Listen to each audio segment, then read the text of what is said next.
Right, the story starts with my great-great-grandfather, Christian R. Hughes.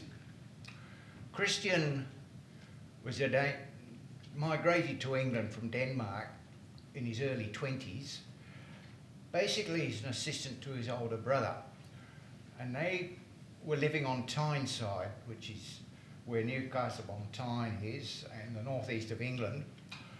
And in those days, it was really at the forefront of the Industrial Revolution because it had coal and iron readily available, and therefore a large shipbuilding industry sprang up there, and a lot of international shipping came through that port. And I think that's one of the reasons that Christian and his brother set up business there. Christian eventually broke up with his brother because his brother was making him do all the work and not paying him very much.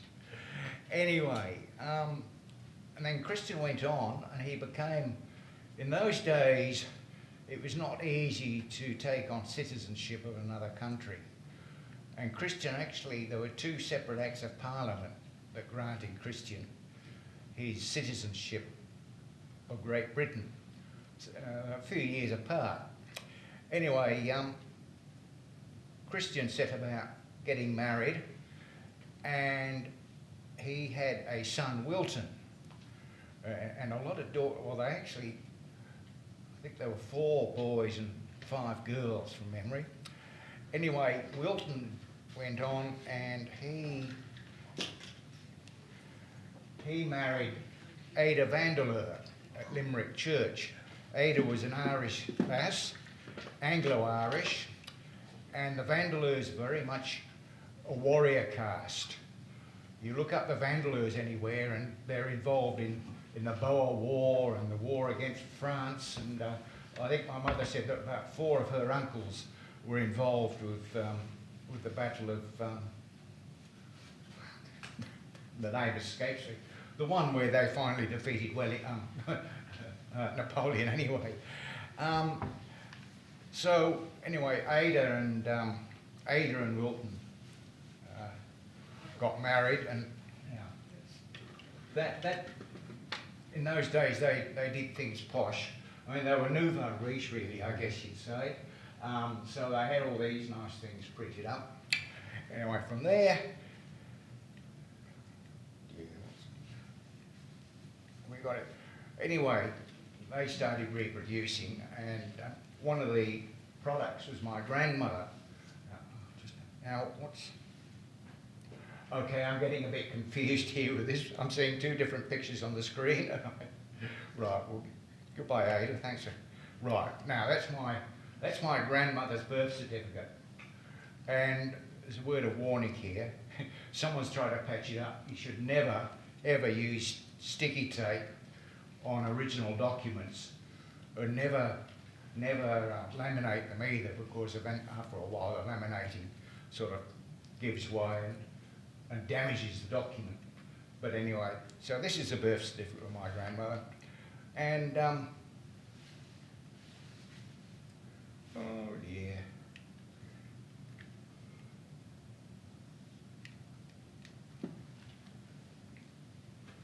This is, right, this is her christening mug. And it shows, on the right, it shows all the silver marks and things. And later on, all the kids had their own serviette rings with their initials on them. And I didn't know anything of this existed until my late mother passed away. And my wife and I were tasked with going through all her bits and pieces. And it was just quite amazing what happened.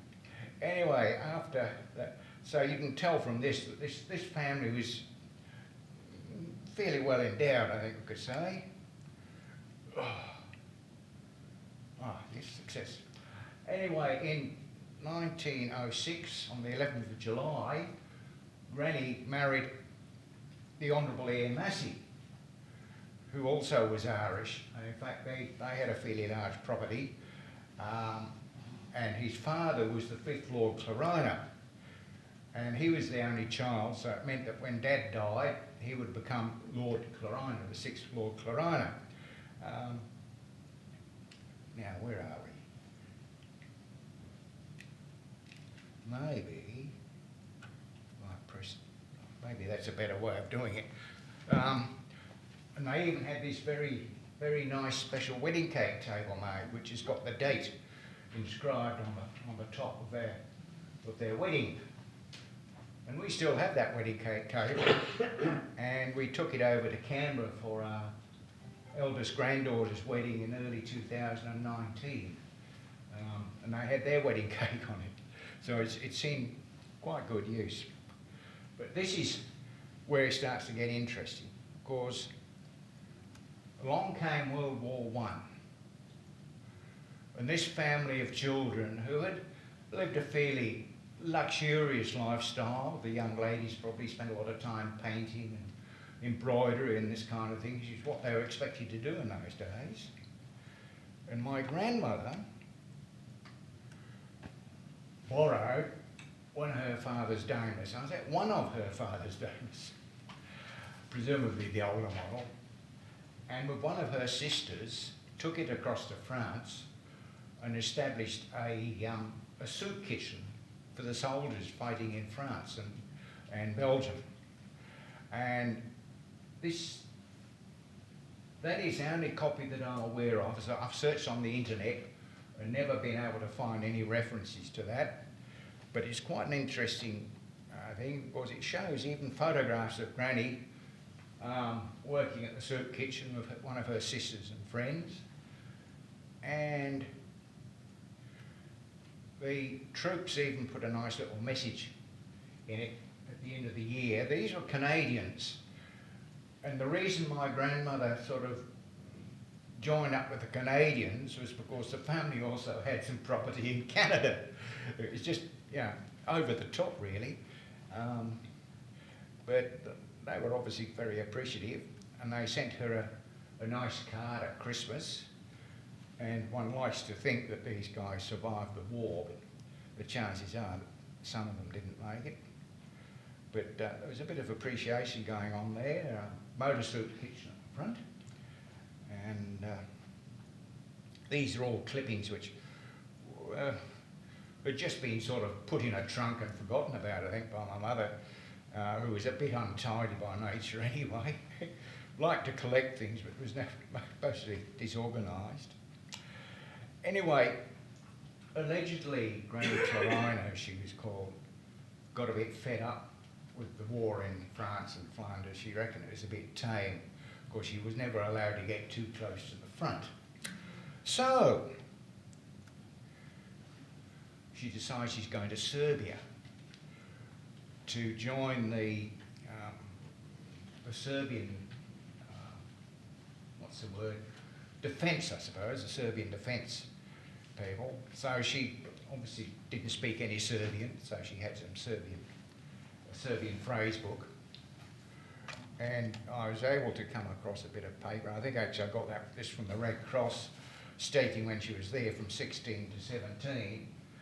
And it was pretty rough and ready there. You wouldn't expect a young lady from from her background to enjoy it, but she was pretty stoic, the whole thing. And this is a map that was on the other side of a card that she sent to her family at Christmas, must have been 1916, and showing Salonika and places. And I've read a couple of books on the war there, and it was pretty grim. And that's the other side of the card. And here's a card that her brother Rupert sent to her. He was also in Salonika at the same time, in Macedonia. So they were obviously in contact with each other. Hang out from there. And of course, when you've got troops and people, they're not fighting the whole time. You tend to have lulls in wars, so they have to try and entertain the troops as well. And my grandmother apparently was invited to make the presentations to the winners of the, I suppose the Macedonian equivalent of the Olympics. She also features in a book called The Story of the Solomon Karami, which I've actually got 2 copies of that for some reason, written by G. Ward Price, who was the war correspondent for the Times at the time. And included there is a letter from him where he had been trying to go to see someone, and he was carrying some scissors for her. Now, I don't know what she wanted the scissors for, but presumably cutting up food or bandages or something. And he never made it, so he wrote and apologised to her and said that he'd get the scissors to her in some other way. This is the fun bit. This is her Red Cross armband, which I was able to contact the Red Cross and confirm with them that she'd been in Macedonia with it. But I don't know if you can read that on the screen. She was operating the soup kitchen one day, and a German aeroplane came over, and he dropped a bomb near her. And the result was that she got that shrapnel that's at the bottom of the picture there. If you wanted to use that pointer, Ollie. And that was eventually dug out. But in those days, it was considered to be a fairly small wound. But in those days, this is before penicillin or anything. And people often contracted septicemia from even fairly small wounds and ended up killing them. Now, I suspect that was probably a fairly clean wound, because it would have been fairly hot, I would think, coming from an exploding bomb, and therefore not contaminated with anything nasty. But it, you know, even the non-cons were subject to issues. And as a result of that, she got this letter from the Macedonian general thanking her and telling everyone what a great lady she was. And thank you, Mrs. Massey. And let's see. And then the papers recorded her return from Serbia, partly to recuperate from her bombing incident. And we also got, if I remember correctly, that's an Italian award she got with the medal ribbon there. So she must have done something for the Italians, but I'm not quite sure what. There's not much on the record there, and I can't speak Italian. My wife can, so I might ask her. And then at the end of the war, all these people, they got these in grateful recognition things from the Church Army and people. But Granny ended up with quite a lot of medals. Now, there are basically 2 types of medal. There's a medal that says that someone served in a particular theatre of war. And then you've got the bravery or good conduct medals, which are perhaps slightly more sought after because they're not quite as common. So she got, I'm having to read this. Yes, she got a military medal for bravery in the field. Now that was 1940, yeah. And she got several others, but the most interesting one is this. That one there, which is the Order of St. Sava, 4th class, from the Serbians, recognising her service there and basically recognising that she'd been injured during her service. So that, I think, is probably the most interesting one of the all. She's also got a medal from the Italians, that one at the end, thanking her for her service. But there's also a medal there which, again, we're not quite sure what she got it for, this one here. But we suspect that she was doing something to do with the Home Guard in England during the Second World War. But she never really spoke, like so many of these people, they never really spoke about this kind of thing. Until they were sort of almost at death's door. I remember my wife saying her father never discussed anything, and until he got Alzheimer's. And then he started to open up a bit about some of his experiences, but it's a real pity because one probably misses a lot of the stories. Of course, people aren't keen to talk about them.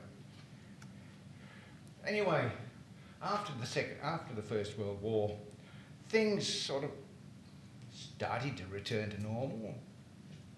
Probably not totally normal for the gentry. They had to cut back on the number of servants they had and this kind of thing. It's probably a bit of a bore. But anyway, that's a photograph of the Alhusen mob. Sometime we think in the early 20s, because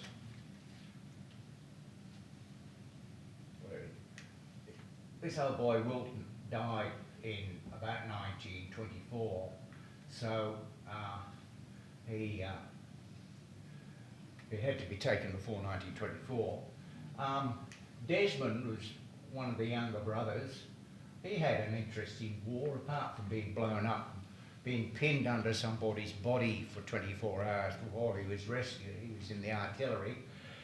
He ended up in Russia, helping to evacuate Brits from Russia after the Russian Revolution. And he ended up running for the British Liberal Party at the end of the Second World War. British Liberal Party being nothing like the Australian Liberal Party. This guy here, Rupert, that's his foster daughter or stepdaughter, and the lady on his right is his. She was widowed during the war, and he married her after the war. But sadly, poor old Rupert died of malaria in India in the 1930s.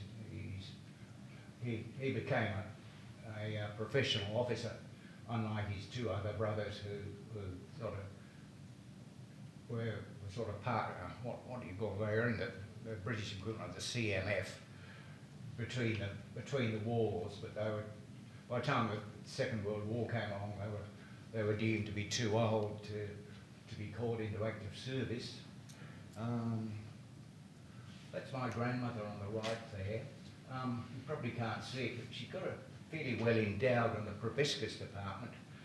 And whenever we had a child, and we had 5 of them, we used to look very carefully at their faces to see whether they'd inherited their great-grandmother's proboscis, and fortunately none of them have.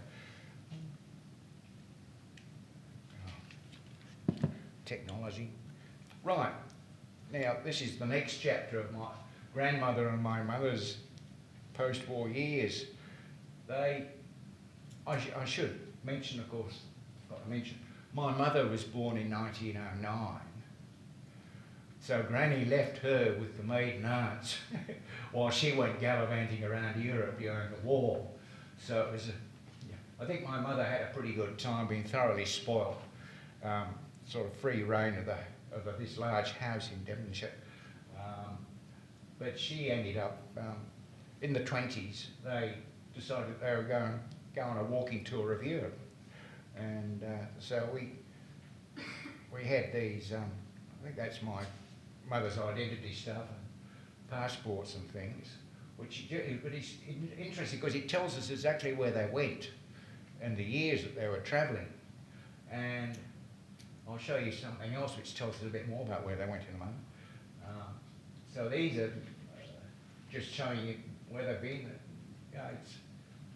I'm just so pleased that this stuff, because there are some people who probably come across this stuff and toss it out, think it wasn't important. And I know there are times when the tip shop in Glenorchy and Hobart, they end up with stuff which someone has obviously thrown out, photographs and things, and they find them and link up with the original owners again, or with descendants who are very pleased to have these things. That's my mum again. Let's go through. This is at the start of the Second World War, the British Navy put out a plea for anyone who travelled in Europe for photographs, particularly rivers and things, so they could check them out. And I suppose they were looking for means of penetrating, so they could use the rivers and things to access to Europe for raiding parties. Anyway, and Mum's put a note on the back saying, yeah, she got a very welcome thank you letter from the Navy for that photo. Now, poor old thing's never much of a photographer, but I suppose it could be of use to to the military if they needed something. How are we going for time? Yeah. Okay, so this is a walking stick. And you'll probably make out up the length, it's got what do we call them, bronze medallion type things, the equivalent of the embroidered badges and things that people put on their walking clothes and backpacks and things to show where they've been. So I was able to go and look at some of these places. Basically, they're in Bavaria, walking around there, which is interesting because I think that's where Hitler had some of his Warmsley and that kind of thing from memory.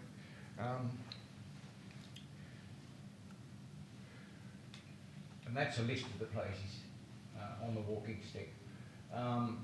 It probably needs slightly updating because I had misread some of the names. They're all in German and Austrian on the badges on the stick, and fairly small print. But I was able to go onto the internet, and by typing them in, it was saying, "Do you mean so and so?" So it corrected my spelling for me. So the next stage, after they got back from gallivanting around Europe, they bought this little cottage called Dunsala, and one can look up on the internet, and it is still there. Surprisingly, because those thatched roofs are a bit of a liability. Ah, yes. And this is, my mother eventually ended up being a dev being presented to the King, and so the London Times typically, newspapers, it doesn't happen quite as much now, but the concentration of these stories tended to be on what the ladies were wearing, not on very much else. I mean, even until recently, lady tennis players were probably, the stories are more about what they were wearing than their game of tennis. Hopefully that's starting to finish. And that's the obituary of my grandmother. It was in the London Times on the 16th of May, 61. And it's actually quite a useful bit of document there because I'm preparing, or I've prepared a bit for Wikipedia on her.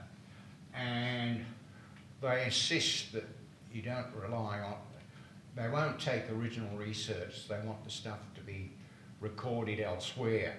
So that and that book by Ward Price and a few other things have given me the credibility, shall I say, to write this thing, but I'm struggling with the technology of Wikipedia, they're a bit fussy.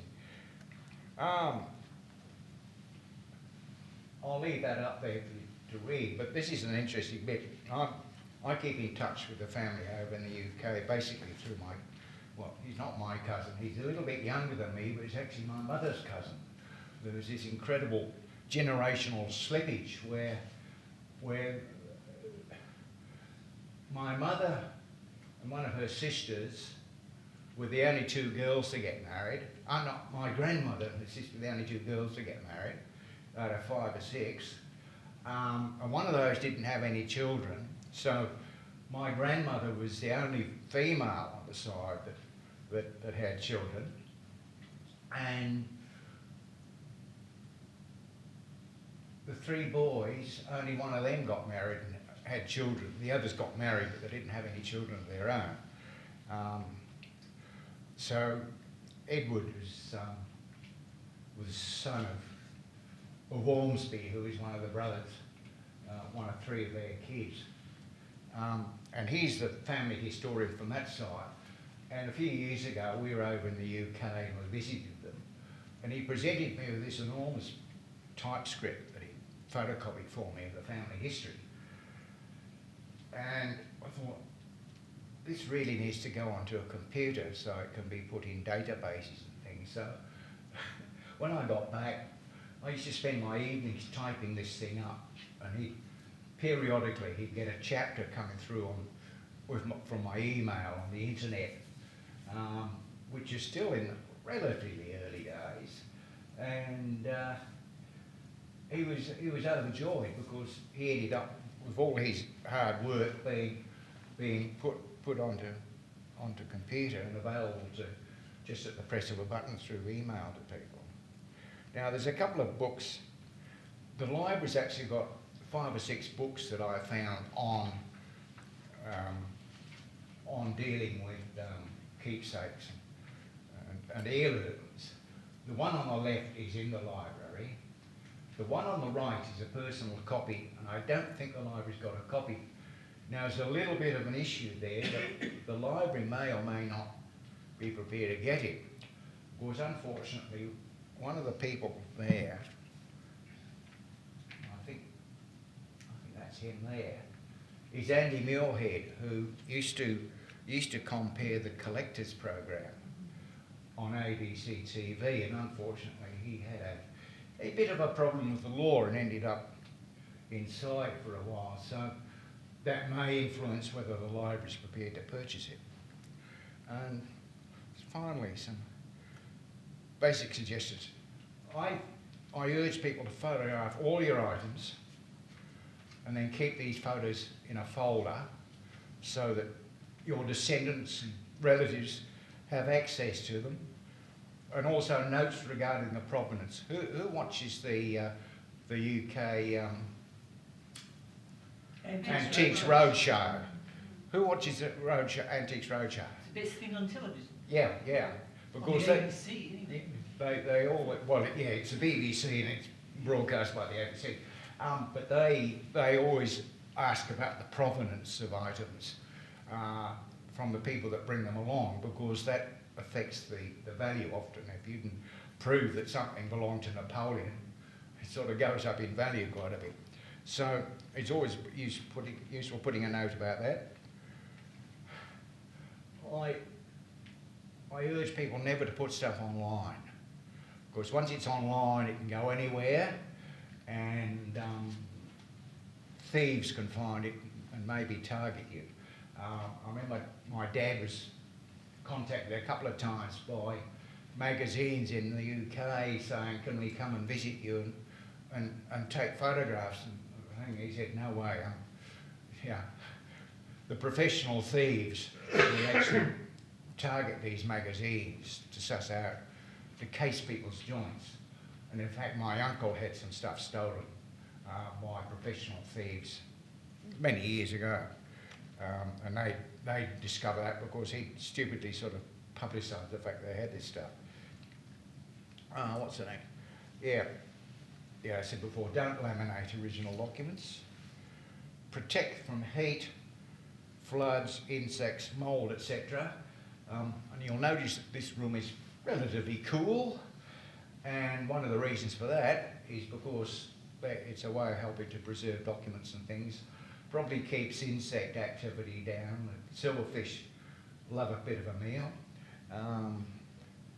And also, if you're doing copies and things, it's probably worthwhile doing them onto acid-free paper, which is a bit more expensive, but I think worthwhile, because otherwise the acid in all paper, it'll survive for a while, but give it 100 or 200 years, it sort of crumbles away.